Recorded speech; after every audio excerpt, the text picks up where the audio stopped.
ಮಾಡಿ ಒಂದು ನೋಡ್ಬಾರ್ದಪ್ಪ. ಎಂತ ಬಡ್ಡಿ ಮಗ ನೋಡುದ, ಹೆಂಡತಿಯಿಂದ ನನಗೆ ಬಾಧೆ ಅಂತ.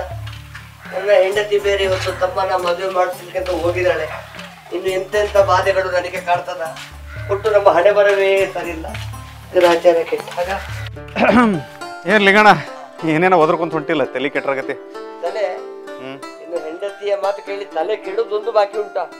ಏ ಪಾಪ ನೀನ್ ಹೆಂಡತಿ ಭಾಳ ಚಲೋ ಅದಾಳೋ, ಯಾಕ ಹಂಗ್ಯಾಕಂತಿ? ಅಲ್ಲೋ ಎಂತ ಚಲೋ ಇದ್ದಾಳೋ ಮರೆ. ಅಲ್ಲ, ನನ್ನ ಹೆಂಡತಿಗೆ ನನಗಿಂತ ಅವಳ ತಮ್ಮನ ಮೇಲೆ ಪ್ರೀತಿ ಜಾಸ್ತಿ ಅಲ್ವನ? ಅದ್ರಾಗ ಏನೈತಿ, ಪ್ರತಿ ಹೆಣ್ಮಕ್ಳಿಗೂ ಹಂಗ ಸಹಜವಾಗಿ ತಮ್ಮ ಅಣ್ಣ ತಮ್ಮರ ಮೇಲೆ ಪ್ರೀತಿ ಇರ್ತತಿ. ಹಂಗ ಆಕಿನು ಎಂತ ಪ್ರೀತಿ ಮಾಡ್ತಾರ ಮರ. ಅಲ್ಲ ಏನಾತೀಗ? ಈಗ ಅವಳ ತಮ್ಮನ ಮದುವೆ ಮಾಡಿಸ್ಲಿಕ್ಕೆ ಹೋಗಿದ್ದಾಳು. ಅಲ್ಲ, ಒಂದು ಮದುವೆ ಮಾಡಿಸ್ಲಿ ತೊಂದರೆ ಇಲ್ಲ. ಅವನಿಗೆ 2 ಮದುವೆ ಆಗಿದೆ.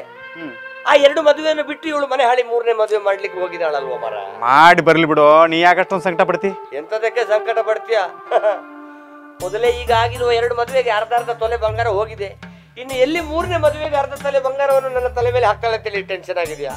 ಅದಲ್ಲದೆ ಇವತ್ತು ಬೆಳಿಗ್ಗೆ ಟಿವಿಯಲ್ಲಿ ಭವಿಷ್ಯ ಹೇಳಿದಾರ, ನಿನಗೆ ಇವತ್ತು ಹೆಂಡತಿಯಿಂದ ಬಾಧೆ ಅಂತ. ಲಿಂಗಣ್ಣ, ಈ ಟಿವಿ ಭವಿಷ್ಯ ಕರೆಯಕ ಅವನ ಕರೆ ಆಗದಿದ್ರೆ ಲಕ್ಷ ಲಕ್ಷ ರೊಕ್ಕ ಕೊಟ್ಟು ಟಿವಿಯಲ್ಲಿ ಭವಿಷ್ಯ ಹೇಳ್ತಾರಲ್ಲ, ಎಲ್ಲ ಕರೆ ಆಗ್ತದೆ. ಇದು ಯಾರ್ದು ಫೋನ್ ವೈಬ್ರೇಟ್ ಆಗ್ತಾ ಉಂಟಾ? ರಿಸೀವ್ ಮಾಡ. ಬೇಡವ, ಹೆಂಡತಿದೆ ಫೋನ್ ಆಗಿದ್ರೆ. ರಿಸೀವ್ ಮಾಡಿ, ಏನಾಗಲ್ಲ. ಭವಿಷ್ಯ ಹೇಳಿದಾರ ಹೆಂಡತಿಯಿಂದ ಬಾಧೆ ಉಂಟಂತ. ಅಲ್ಲ ಪಾಪ, ಈಗ ಹೆಂಡ್ರು ಊರಾಗಿಲ್ಲ, ಹೊರಗಡೆ ಹೋಗಿರ್ತಾರ, ಏನಾರ ಸಮಸ್ಯೆ ಆಗಿರ್ತೈತಿ, ಇಲ್ಲ ಒಳ್ಳೇದು ಕೆಟ್ಟದ್ದು ಹೇಳ್ತಿರ್ತಾರೋ. ರಿಸೀವ್ ಮಾಡಿ ಮಾತಾಡ. ನೆನೆದವರ ಮನದಲ್ಲಿ ಹೆಂಡತಿದೆ ಫೋನ. ರಿಸೀವ್ ಮಾಡಿ ಮಾತಾಡು. ಭವಿಷ್ಯ ಹೇಳಿದಾರೆ ಬಾಧೆ ಉಂಟಂತ. ರಿಸೀವ್ ಮಾಡಲ್ಲ, ಬೇಡವಾ? ಮಾಡು ಮಾರಾಯ, ಅಷ್ಟೇ. ಮಾತು ಕೇಳಿ ಮಾಡ್ತಾ ಇದ್ದಾನೆ. ಮಾಡು ಮಾಡು. ಹಲೋ ಹಲೋ, ಹೇಗಿದ್ದೀರಾ? ಚೆನ್ನಾಗಿದ್ದೀರಾ? ಇಲ್ಲಿ ತನಕ ಚೆನ್ನಾಗಿದೆ. ಈಗ ನಿನ್ನ ಫೋನ್ ಬಂತಲ್ಲ, ಇನ್ನು ಎಂತ ಅಂತ ಗೊತ್ತಿಲ್ಲ ರೀ. ಮದ್ವೆ ಕಾರ್ಯ ಜೋರುಂಟು. ನಾಳೆ ದೇವ್ರೂಟ, ನಾಡ್ದು ತಾಳಿ ಕಟ್ಟೋದು. ಹೌದಾ? ಎಲ್ಲ ಮುಗಿಸಿಕೊಂಡು ಪಾಯಸ ಎಲ್ಲ ತಿಂದು ಉಳಿದ್ರೆ ತಗೊಂಡ್ ಬಾ, ಆಯ್ತಾ? ಇದೇನ್ರಿ ಹಿಂಗ್ ಮಾತಾಡ್ತಿದ್ದೀರಾ? ನಿಮ್ಮನ್ ಬಿಟ್ಟು ನನ್ನ ತಮ್ಮ ಮದ್ವೆ ಆಗ್ತಾನೇನು? ಮದ್ವೆ ಚಪ್ರದಲ್ಲಿ ಕುರ್ಸಿ ನಮ್ಮಿಬ್ರಿಗೂ ಬಟ್ಟೆ ಬರೆ ಕೊಡ್ತಾರ್ರಿ. ರೀ ಜಲ್ದಿ ಬಂದ್ಬಿಡ್ರಿ.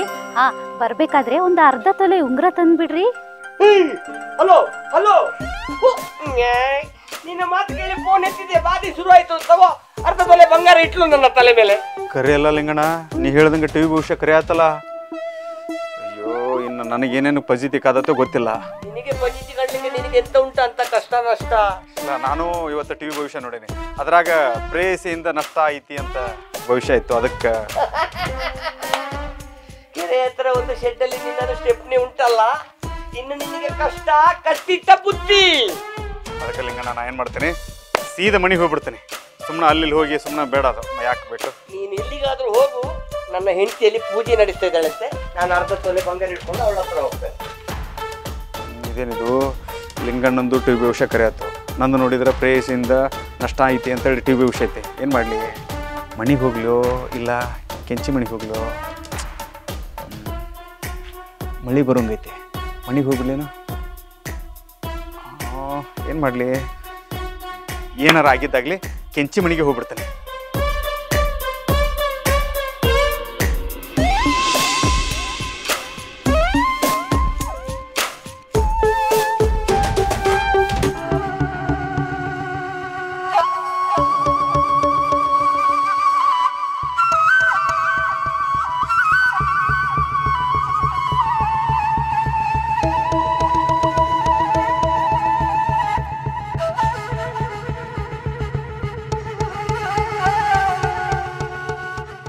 ಕೆಂಚಿ ಎಲ್ಲ ಕೆಂಚಿ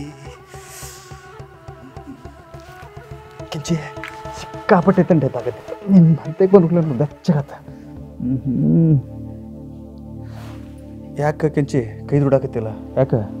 ನಾ ಕೆಂಚಲ್ಲ, ಕೆಂಚೆ ಅವ್ವ ಕೆಂಪಿ. ಅಯ್ಯೋ ಶಿವ, ಏನಾಯ್ತು ಇದು? ಕೆಲಸ ಕೆಡ್ತು. ಕೆಲಸ ಏನು ಕೆಟ್ಟಿಲ್ಲ. ನನ್ನ ಮಗಳು ಕೇಳಿದ ತಕ್ಷಣ ಮೊಬೈಲ್ ಕೊಡಿಸಿದೆ ನೋಡು. ನನಗೂ ಕಾಸಿನ ಸರ ಕೊಡಿಸು, ನಿನ್ನ ಕೆಲಸ ಎಲ್ಲ ಸಲ್ಲಿಸುತ್ತೆ.